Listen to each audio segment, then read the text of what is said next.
ਜਿਹੜੇ ਹੈਗੇ ਪਾਸ ਕੀਤੇ ਕਿ ਕੇਂਦਰ ਸਰਕਾਰ ਕੋਲ ਉਹਨਾਂ ਦਾ ਕੀ ये बदलाव कृषि मंडियों के खिलाफ नहीं है। कृषि मंडियों में जैसे काम पहले होता था वैसे ही अब भी होगा, बल्कि ये हमारी ही एनडीए सरकार है जिसने देश की कृषि मंडियों को आधुनिक बनाने के लिए निरंतर काम किया है। कृषि मंडियों के कार्यालयों को ठीक करने के लिए, वहां का कंप्यूटराइजेशन कराने के लिए पिछले 5-6 साल में से देश में बहुत बड़ा अभियान चल रहा है। इसलिए जो ये कहता है कि नए कृषि सुधारों के बाद कृषि मंडियां समाप्त हो जाएगी, तो वो किसानों से सरासर झूठ बोल रहा है। साथियों, बहुत पुरानी कहावत है कि संगठन में शक्ति होती है। कृषि सुधार से जुड़ा दूसरा कानून इसी से प्रेरित है। आज हमारे यहां 85% से ज्यादा किसान ऐसे हैं जो बहुत थोड़ी सी जमीन उनके पास है। किसी के पास 1 एकड़, किसी के पास 2 एकड़, किसी के पास 1 हेक्टेयर, किसी के पास 2 हेक्टेयर, सब छोटे किसान हैं। छोटी सी जमीन पर खेती करके अपना गुजारा करता है। इस वजह से इनका खर्च भी बढ़ जाता है और उन्हें अपनी थोड़ी सी उपज बेचने पर सही कीमत भी नहीं मिलती है। लेकिन जब किसी क्षेत्र के ऐसे किसान अगर एक संगठन बनाकर यही काम करते हैं तो उनका खर्च भी कम होता है और सही कीमत भी सुनिश्चित होती है। बाहर से आए खरीदार इन संगठनों से बाकायदा समझौता करके सीधे उनकी उपज खरीद सकते हैं। ऐसे में किसानों के हितों की रक्षा के लिए ही दूसरा कानून बनाया गया है। एक ऐसा अनोखा कानून है जहां किसान के ऊपर कोई बंधन नहीं होगा। किसान के खेत की सुरक्षा, उसकी जमीन की मालिकी की सुरक्षा, किसान को अच्छे बीज, किसान को अच्छी खाद, सभी की जिम्मेदारी जो किसान के साथ कॉन्ट्रैक्ट करेगा उस खरीदार की होगी। किसान से जो समझौता करेगा उस समझौता करने वाले की होगी। साथियों, इन सुधारों से कृषि में निवेश बढ़ेगा, किसानों को आधुनिक टेक्नोलॉजी मिलेगी, किसानों के उत्पाद और आसानी से अंतर्राष्ट्रीय बाजार में पहुंचेंगे।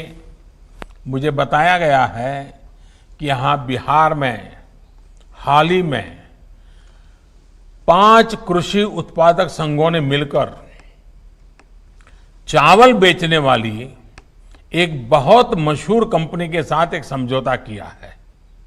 इस समझौते के तहत 4000 टन धान वो कंपनी बिहार के इन एफपीओ से खरीदेगी।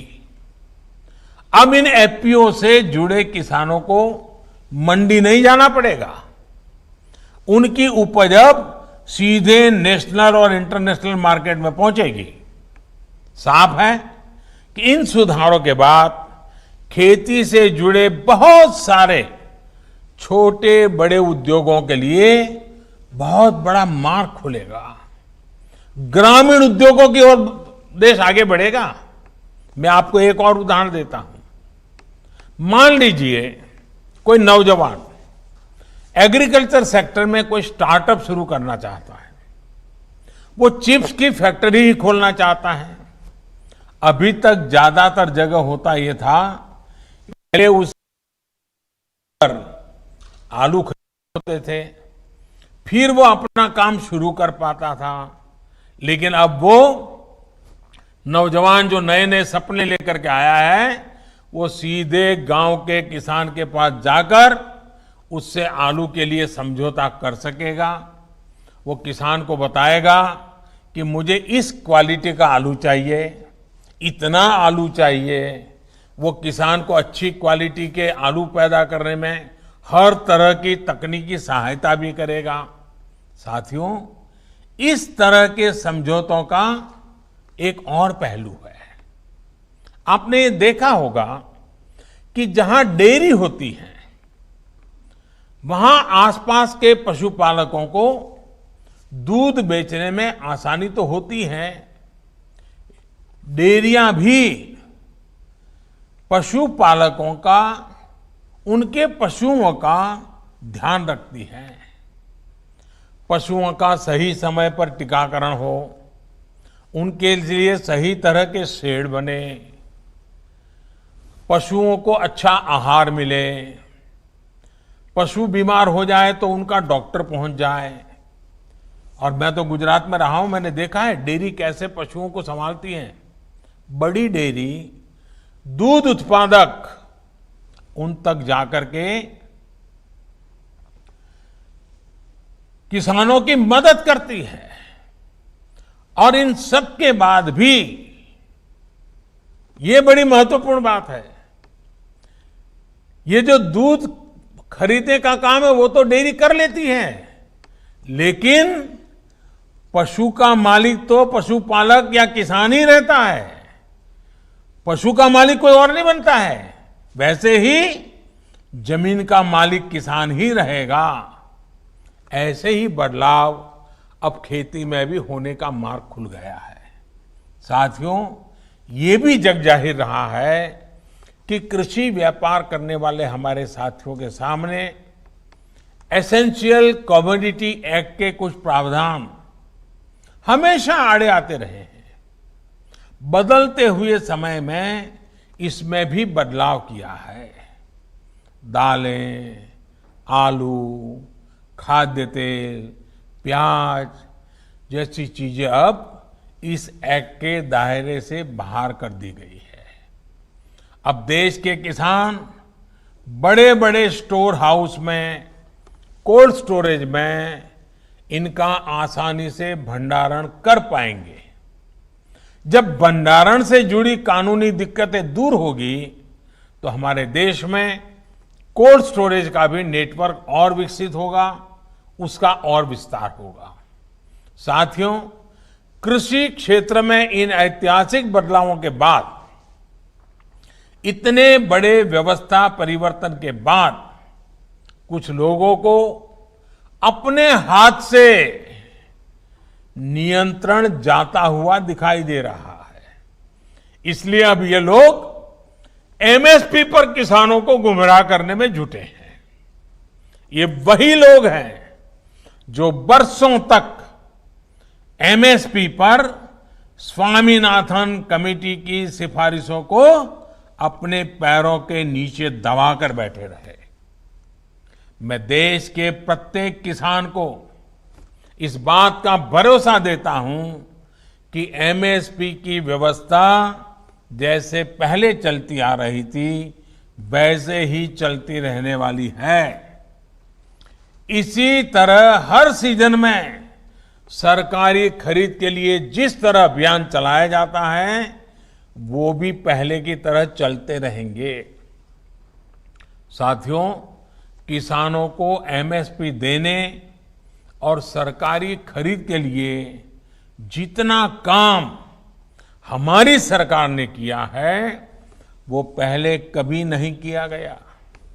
बीते 5 साल में जितनी सरकारी खरीद हुई है और 2014 से पहले के 5 साल में जितनी सरकारी खरीदी हुई है उसके आंकड़े देखोगे तो कौन सच बोल रहा है, कौन किसानों के लिए काम कर रहा है, कौन किसानों के भलाई के लिए काम कर रहा है, इसकी गवाही वहीं से मिल जाएगी। मैं अगर दलहन और तिलहन की ही बात करूं तो पहले की तुलना में दलहन और तिलहन की सरकारी खरीद करीब करीब 24 गुना अधिक हो की गई है। 24 गुना अधिक। इस साल कोरोना संक्रमण के दौरान भी रबी सीजन में किसानों से गेहूं की रिकॉर्ड खरीदी की गई है। इस साल रबी में गेहूं, धान, दलहन और तिलहन को मिलाकर किसानों को 1,13,000 करोड़ रुपए एमएसपी पर दिया गया है। ये राशि भी पिछले साल के मुकाबले 30% से ज्यादा है। यानी कोरोना काल में न सिर्फ रिकॉर्ड सरकारी खरीद हुई, बल्कि किसानों को रिकॉर्ड भुगतान भी किया गया है। साथियों, 21वीं सदी के भारत का यह दायित्व है कि वो देश के किसानों के लिए आधुनिक सोच के साथ नई व्यवस्थाओं का निर्माण करे। देश के किसानों को, देश की खेती को आत्मनिर्भर बनाने के लिए हमारे प्रयास निरंतर जारी रहेंगे और इसमें निश्चित तौर पर कनेक्टिविटी की बड़ी भूमिका तो है ही। अंत में एक बार फिर कनेक्टिविटी के तमाम प्रोजेक्ट्स के लिए बिहार को, देश को बहुत बहुत बधाई देता हूं और मैं फिर एक बार आपसे वही आग्रह करूंगा कि हमें कोरोना से लड़ाई लड़ते रहना है, हमें कोरोना को पराजित करके रहना है। हमने हमारे परिवार के हर सदस्य को कोरोना से बचाना है और इसके लिए जो भी यम नियम तय किए गए हैं उनका हम सब ने पालन करना है। कोई एक उसमें छूटछाट लेता है तो फिर मामला गड़बड़ हो जाता है। हम सब ने पालन करना है। मैं फिर एक बार मेरे बिहार के प्यारे भाइयों बहनों को बहुत बहुत धन्यवाद देता हूं। नमस्कार।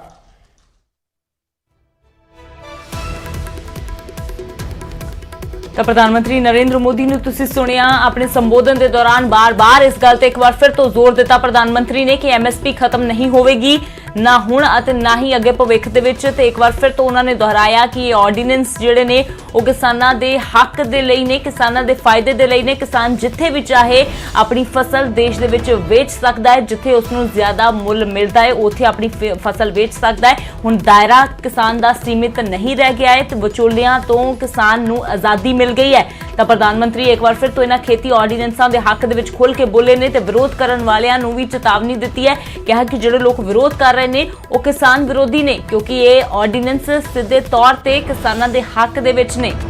ਫਿਲਹਾਲ ਇੱਕ ਛੋਟੀ ਜਿਹੀ ਬ੍ਰੇਕ ਦੇ ਲਈ ਰੁਕਦੇ ਹਾਂ।